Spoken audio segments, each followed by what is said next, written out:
Fala rapaziada, Angelzinho na área e hoje eu queria falar sobre um tema muito interessante que eu tinha pensado para este segundo vídeo do canal. Só para lembrar aqui, ó, consegui uma meta de, ó, 3 inscritos. Tá bom, não vamos nos sentir mal, até porque o canal começou recentemente, né? Eu postei o vídeo, inclusive eu estava na escola.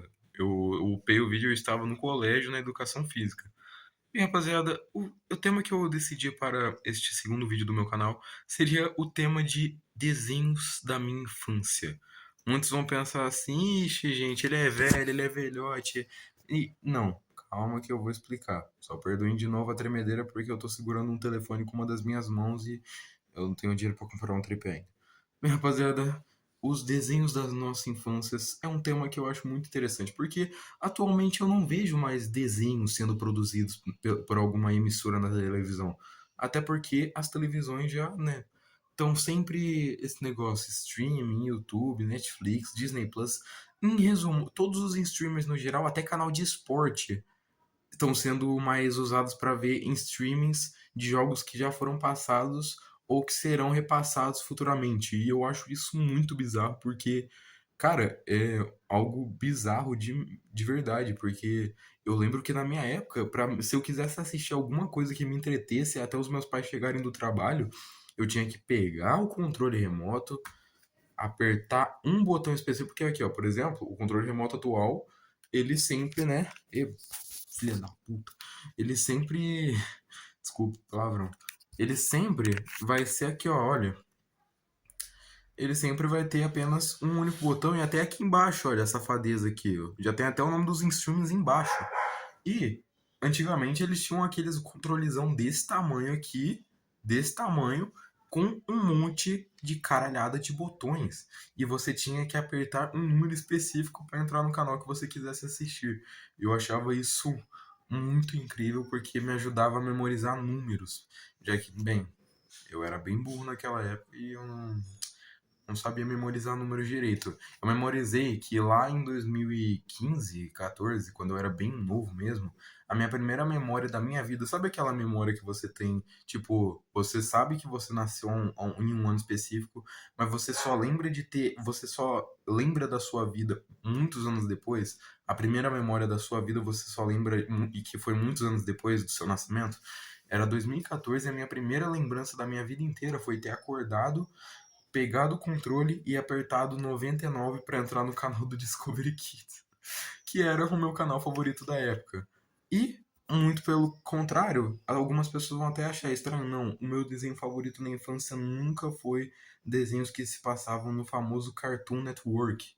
O extinto, né, Cartoon Network, que, bem, infelizmente já não lembro se existe. Se eu não me engano, ainda existe, mas talvez não exista daqui para frente e nem mesmo as famosas sitcoms de adolescentes que passavam no tão famoso e infelizmente extinto canal da Nickelodeon, que na época dominava ainda o mundo com as famosas sitcoms 2010, que eram sitcoms que copiavam as famosas sitcoms que fizeram muito sucesso no passado da emissora, como por exemplo Game Shakers, o famoso Henry Danger e principalmente aquela que para mim era a mais foda de todas. Esqueci qual que era. Mas enfim, é, o que importa aqui é o seguinte. Eu sempre gostei dos desenhos do Discovery Kids, não só porque eu era uma criança estranha, cabeçuda e sem amigos, mas sim porque eles me cativavam mais, já que os outros desenhos. Por exemplo, o Cartoon Network falava muito sobre heróis, coisas do tipo, e eu nunca gostei muito desses temas quando eu era muito, mais muito novo. E a Nickelodeon era só um bando de adolescente louco. E nem veio me falar da Disney. Putz grila, eu não aguentava aquelas séries que sempre falavam sobre alguma coisa incrível que estava acontecendo, falavam sobre vilões da Disney, princesas, ou simplesmente uma ruiva que vira babá de um monte de criança rica num prédio muito incrível no centro de Nova York, referência a Jessie. Então, eu não gostava disso, eu gostava de coisas incríveis que envolvessem aventuras criativas e o Discovery Kids me proporcionava isso. Óbvio que, infelizmente, depois de um tempo ali na virada de 2016 para 2017, o canal, infelizmente, começou a passar pelas suas clássicas mudanças. E aquilo me deixou muito frustrado. O que importa é que 2017 foi um ano que eu comecei a ficar mais velho. Eu tinha agora 8 anos de idade.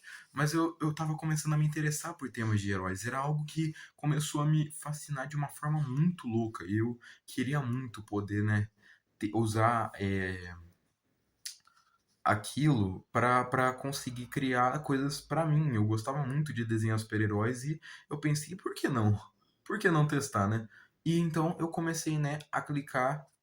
Quer dizer, eu não tinha mais aquele controle de botões, já que a gente já estava numa era onde os controles, né, já eram aqueles classicão que você conseguia selecionar o canal na TV se você tivesse o aparelhinho, que eu não tinha na época do Discovery Kids, mas agora eu tinha. Eu pensei, por que não eu não usar agora, né, o controlezinho para selecionar outros canais?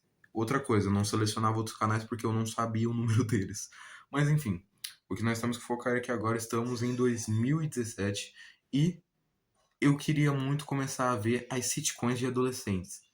Eu sei que vocês vão falar, ué, mas o Cartoon Network? Eu parei de ver depois que passava o desenho da Liga da Justiça e acabava isso e eu não queria mais assistir.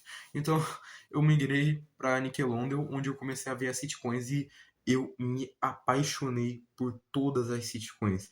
Eu assistia todas possíveis. Assistia todas que vocês pudessem imaginar. Eu literalmente gastava horas do meu dia simplesmente assistindo sitcoms muito interessantes como as sitcoms de Drake e Josh, que ainda reprisavam na TV, a Henry Danger, que estava no seu auge, Game Shakers, que também tinha feito um enorme sucesso em 2015 e que mesmo que estivesse perto do seu fim, ainda me encantava pra caramba. E o mais importante, iCarly, o desenho mais mito da Nickelodeon. Mas você deve estar pensando, ok, Daniel, beleza, você falou, mas quais que eram os seus desenhos favoritos? Tudo bem, vamos lá. Primeiramente, vocês têm que entender uma coisa, mesmo que eu tenha nascido em 2011, ainda dava tempo de ver muitos desenhos que estavam fazendo sucesso na época, ou que fizeram sucesso muitos anos antes. E aí que tá, um dia eu tava perambulando pelo Cartoon Network e eu encontrei simplesmente o Gold. É óbvio que não era a série original, era uma série continuando das originais. Vocês devem conhecer ele como o maior botafoguense que já existiu.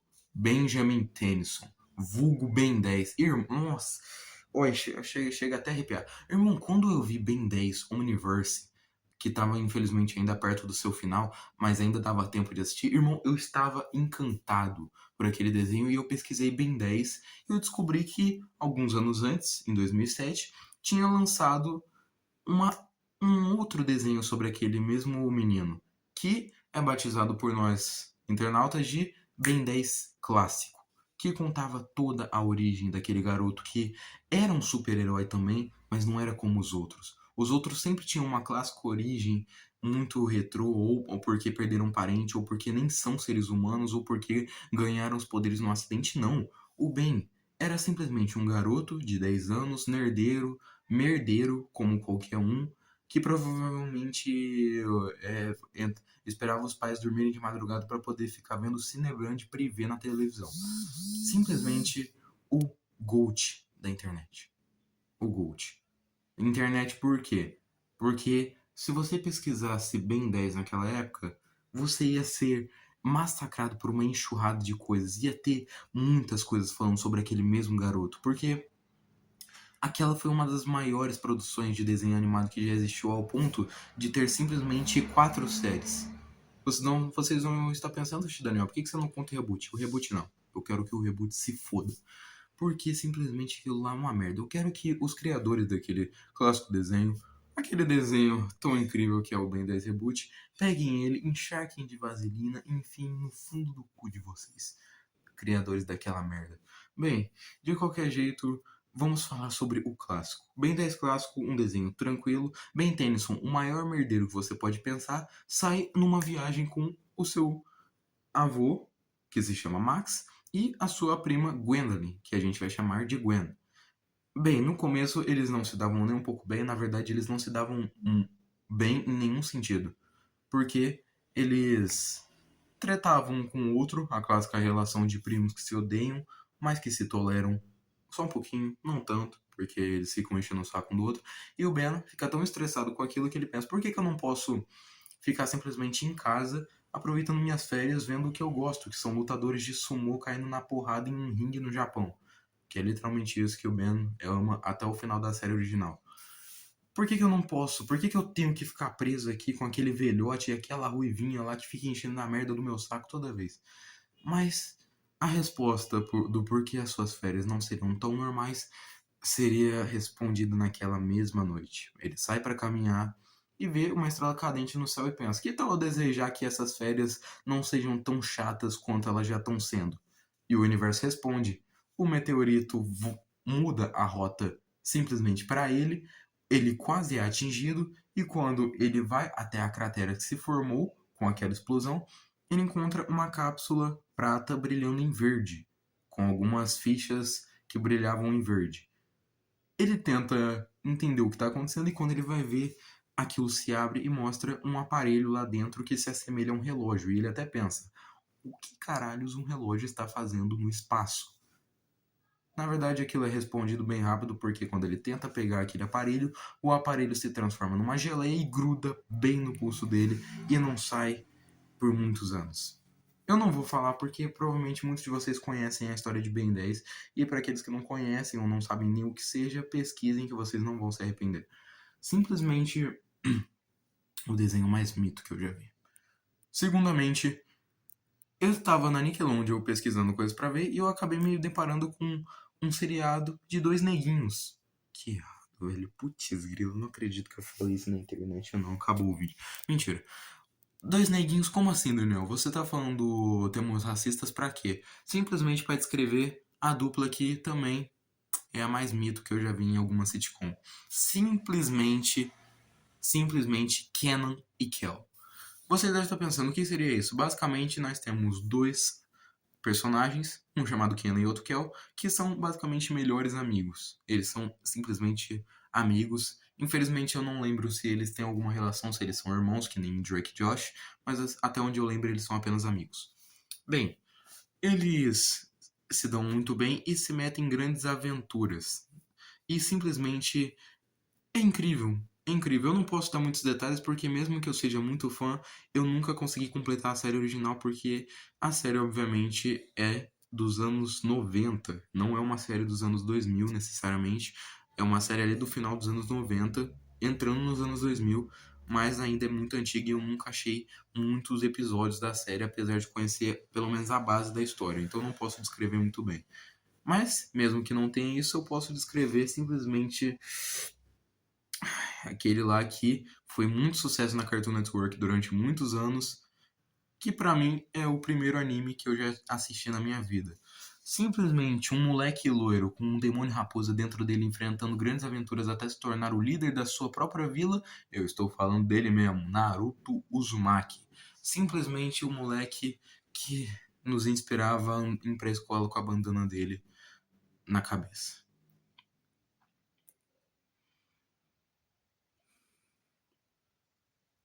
Baseados em fatos reais. Bem, você deve estar pensando assim: ok, você tá falando agora de Naruto. O que você vai falar sobre isso? Eu não tenho muita coisa para falar de Naruto, porque simplesmente o anime é extenso para um. Porque simplesmente só o desenho clássico, que é um anime padrão, tem 9 fucking temporadas. Então, eu não posso descrever o que acontece em todas elas, apesar de saber, mas você só tem que entender. É um time perfeito, já que o Naruto ele é de uma vila chamada Vila Oculta da Folha, e lá tem, obviamente, uma academia ninja para aqueles que querem se tornar ninjas de elite, já que lá é uma vila dominada principalmente por ninjas e protegida por eles, tanto que o Hokage, que é o cargo mais grande que tem na Vila da Folha, é um ninja que se provou experiente e responsável o suficiente para se tornar o líder da vila. E ele amava, ele idolatrava a ideia de ser o líder, ser reconhecido como o ninja mais forte, porque o Naruto ele era desprezado por toda a Vila da Folha desde que ele era uma criança. já que ele, mesmo que não saiba, mas pelo menos o primeiro episódio já explica, que ele tem o espírito da Kurama dentro de seu corpo. O que seria a Kurama? A Kurama, ou também conhecido como a Raposa de Nove Caudas, é simplesmente um demônio que é basicamente uma raposa gigante laranja com os olhos vermelhos, portadora de 9 caudas, 9 rabos. E você deve estar se perguntando, ok, por que que eles têm tanta raiva dele só por causa disso? Não pode ser só um ser oculto que não exista? Aí que existe o problema, porque a Kurama, ela não só existiu, como ela existe dentro dele. A Kurama foi um ser que foi resultado da separação de todas as bijus, que são os seres de cauda, os monstros de cauda, e ela foi deixada na posse de ninjas da Vila da Folha, e ela foi deixada dentro de uma mulher que é simplesmente a Kushina, mãe do Naruto. E por muitos eventos que vão ser explicados apenas nas séries seguintes, como Naruto Shippuden, simplesmente um personagem chamado Obito Uchiha, que se tornou simplesmente o maior vilão de Naruto, ele simplesmente foi lá, tirou de dentro da mãe do Naruto a raposa e tentou destruir a Vila da Folha. Não só tentou, como conseguiu, destruiu quase metade e matou muitas pessoas no processo. E o pai do Naruto, que na época era o quarto Hokage, ninja de elite e líder da Folha, simplesmente foi lá e selou a Biju dentro de seu próprio filho que tinha nascido há pelo menos o quê? Uns 15 minutos. Eu não tô brincando, é literalmente isso que acontece. Você deve estar se perguntando, rapaz, ó, paizão do ano, viu? Paizão do ano aqui, ó, pro seu. Então, realmente é algo muito interessante, né, de se pensar. E o garoto cresceu sozinho porque, no mesmo processo, a Kurama matou os seus pais, mesmo ela já tendo sido selada. Tenso, muito tenso. O último pedido de seu pai foi que o Naruto fosse cuidado pelo terceiro Hokage. E o terceiro Hokage simplesmente foi lá e falou: Não, eu cuido do seu filho sim, pode ficar suave. O moleque é simplesmente filho do herói da Vila da Folha, que salvou a aldeia, mas simplesmente foi lá e falou assim: Quer saber? Seu pai pediu pra mim cuidar de você. Toma aí uns cup noodles aí e leite Jussara estragado. É nóis. Eu não tô nem brincando, é exatamente isso que acontece. E isso é muito triste porque simplesmente o garoto ele é largado mesmo sendo filho do herói da Folha. Mesmo que alguns saibam, mas prefiram não falar porque se tornou uma lei que é proibido falar qualquer coisa sobre o quarto Hokage ou sobre o próprio ou sobre a própria raposa pro Naruto, inclusive é uma lei federal ali dentro, mas inconveniente no primeiro episódio, após uma batalha com um sensei do lado mal, que é o Mizuki, inclusive Mizuki aqui, ó, vai tomar no meio do seu cu, você sempre foi estranho. Ele descobre que ele tem a raposa do demônio. Ela tem. Eita, prela de que sou filha da puta. Você tem simplesmente o espírito da maior monstruosidade dessa vila dentro de você. E você está condenado a ser visto sempre como um monstro. Só que ele começa a pensar: se a raposa está dentro de mim, eu vou treinar e me tornar mais forte do que ela foi e provar para a Vila da Folha que eu sou uma pessoa digna de ser um ninja, ou melhor, digno de ser um ninja de alto escalão. Eu vou me tornar um Hokage. Tô certo da Tebayo, que é simplesmente o, o lema que todos nós já falamos alguma vez. Você, Hokage, estou certo da Tebayo. Ai, muito cringe, né? Bem, de qualquer jeito, esse desenho fez muito sucesso. E infelizmente é muito triste pensarmos que a continuação direta dele atual, que é Boruto, é uma bosta, já que não só destruiu o Naruto como um personagem, já que ali ele é simplesmente um pai ausente que mesmo estando vivo não dá atenção pro próprio filho nem pra própria filha, deixa a esposa de lado, nem foi na própria cerimônia de Hokage dele, porque ele bebeu muito e não conseguiu ir, e teve que mandar uma pessoa transformada nele pra lá, e simplesmente ele morre. Morre como o quê? Porque ele conseguiu um novo nível da raposa, não aguentou a pressão e a raposa aqui, ó, botou ele na chapa. E ele simplesmente morre junto com o Sasuke, que é outro personagem que seria muito importante na série também. Eu não vou descrever a série inteira porque, mais uma vez, pesquisem, por favor, esse vídeo já tem 19 minutos e eu não tenho tempo para falar tanto isso porque eu tenho coisa para fazer também, né? Bem, de qualquer jeito, esses desenhos fazem parte da nossa infância e eles moldam a nossa personalidade, basicamente. Eu sei que em algum momento você já deve ter percebido que você tem algum traço parecido com algum desenho que você já viu na sua infância. Algum traço em que sentido, Daniel? Simplesmente, talvez você já viu o Naruto como não só um desenho de ninja, mas sim um desenho para te inspirar a seguir seus objetivos, mesmo que você custe muito ou nem seja acreditado. Talvez Dragon Ball, que eu não citei nesse vídeo porque simplesmente eu nunca fui tão fã e quase nunca assisti nenhum episódio, mas pode te inspirar a seguir muito além do que você aguenta e conseguir se superar em todos os desafios. Talvez Death Note, não, mentira. Talvez Desculpa aqui. Se você pega um caderno e começa a escrever o nome de uma página esperando que elas morram em 40 segundos, por favor, se instale numa clínica de psicólogos profissionais e não saia de lá até que você morra, seu filho da puta. E, bem, de qualquer jeito, eu não sei o que Ben 10 poderia significar pra mim, nem as sitcoms, apenas a mensagem delas é basicamente a mesma. Aproveite a sua adolescência, porque infelizmente um dia ela, né, vai acabar.